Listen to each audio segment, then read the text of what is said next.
I didn't hear the sirens first. I heard my own breathing, slow, steady, almost embarrassingly calm, even as 5 flashlights snapped on at once and turned my front yard into a stage I never auditioned for. Guns were up, voices were sharp, and I was standing barefoot on grass. I paid for grass. I cut myself every Sunday, realizing in real time that none of that mattered anymore. In their eyes, I wasn't a homeowner, I wasn't a neighbor, I was already something else, something decided. My name is Marcus Hale, and yeah, that actually happened. I was 40, freshly moved into Ridgewood Heights, one of those neighborhoods that looks like it came with rules nobody ever writes down. Same paint colors, same mailbox posts, same flags hanging just so.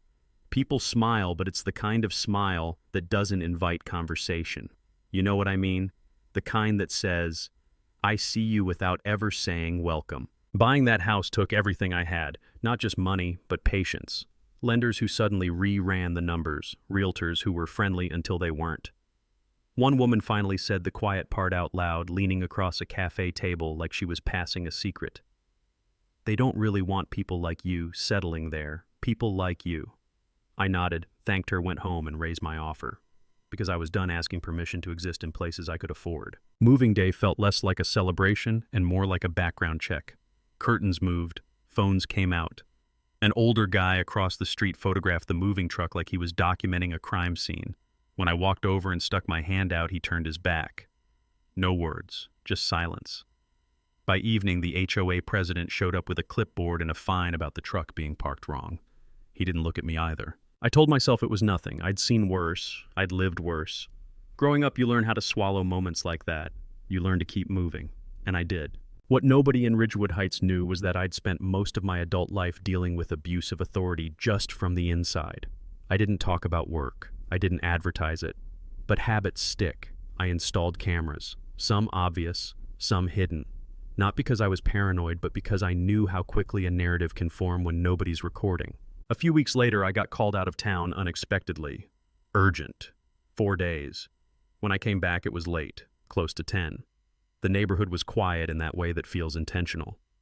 I parked in the garage, changed clothes, stepped into the backyard to fix a security light I'd been meaning to adjust. And that's when the patrol cars rolled in. 4 of them, engines humming, lights off then on all at once. Police don't move, hands up. I froze, light still in my hand. This is my house. I said calm because panic never helps. I'm the homeowner. They didn't slow down. Someone rushed me from the side. My arm twisted. My face hit stone. Pain exploded sharp and white. The light shattered. A knee drove into my back. Stop resisting. I wasn't resisting. My hands were already up. Cold cuffs bit into my wrists tighter than necessary. Blood ran warm from my temple. One officer leaned in close enough for me to smell his breath. You don't belong here, he said low, like a secret meant just for me. Across the street, neighbors gathered, watching, some filming, some nodding, like this confirmed something they'd been waiting on. They searched me, pulled my wallet. One of them laughed when he saw my credentials. Nice fake, he said. Real convincing. That's real, I replied. You can verify it with one phone call. He slipped it into his pocket instead. And then they kicked in my front door. No warrant, no consent, just boots and shouting and drawers pulled out. I heard glass break. Something old. Something I cared about. Someone laughed inside my house. Yeah, that happened. When their supervisor arrived, I thought maybe that would slow things down. It didn't. He looked around, nodded, told them to keep searching. Told them guys like me always hide something. That's when the phone rang. The shift was immediate. You could feel it. His posture changed. His voice went quiet. Yes, sir. Yes, director. The cuffs came off fast. Apologies didn't. Within minutes, the street filled with vehicles that didn't belong to Ridgewood Heights. Neighbors retreated behind doors they'd been so eager to open before. The guy with the camera tried to slip away. He didn't get far. What followed wasn't dramatic. It was methodical. Footage reviewed, messages uncovered, conversations where officers joked about planting evidence if they came up empty, financial trails linking fines and forfeitures to property sales. A system that wasn't about safety at all, but about control. Turns out my presence wasn't the problem. It was the trigger. Arrests came later. Officers, supervisors, people who spoke about standards and community values. Me, I stayed. Because leaving would have meant they were right. Months later, kids play on my lawn, different families, different faces.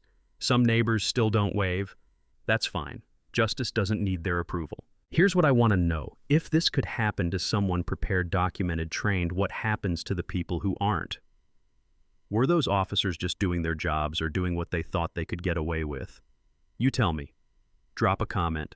Argue with me if you want. Share your own story. Because silence is how this kind of thing survives, and talking about it is how it doesn't.